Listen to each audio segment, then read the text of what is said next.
9명의 목숨을 앗아간 광주 학동 참사로 모두 30명이 경찰에 입건돼 9명이 구속됐습니다.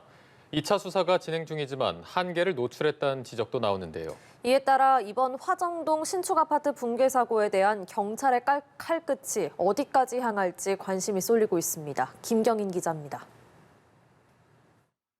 지난해 6월 17명의 사상자를 낸 광주 학동 참사 관련 수사는 두 갈래로 진행됐습니다. 경찰은 사고의 직접적인 원인과 관련해 9명을 업무상 과실치사상 혐의로 입건했습니다. 이 중 현대산업개발 현장 소장, 감리, 철거업체 관계자 등 5명을 구속했고 지금은 각종 비위와 관련해 2차 수사가 진행 중입니다. 현재까지 25명을 입건해 브로커 등 4명을 뇌물수수와 변호사법 위반 등 혐의로 구속했습니다. 경찰은 화정동 아이파크 아파트 붕괴 사고가 난 이틀 뒤 현대산업개발 임원에 대해 입찰 방해 혐의로 구속영장을 신청했습니다. 사고 발생 6개월여 만인데 그마저도 검찰이 영장 보강 수사를 지휘했습니다. 이번 아파트 붕괴 사고와 관련해 현재까지 입건된 사람은 모두 10명.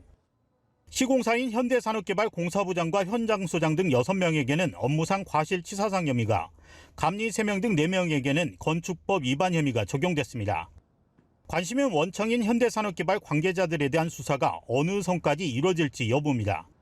학동 참사 당시 현대산업개발에서 구속된 관계자는 현장 소장이 유일합니다.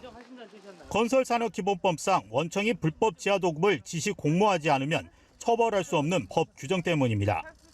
현대산업개발은 이번에도 중대재해처벌법을 피해갔습니다. 안전사고에 대한 원청에 대한 책임을 물을 수 있는 중대재해처벌법이 오는 27일 시행되기 때문입니다. 사고 원인 조사와 함께 현산의 책임을 규명하는 게 수사본부의 최대 과제로 떠올랐습니다.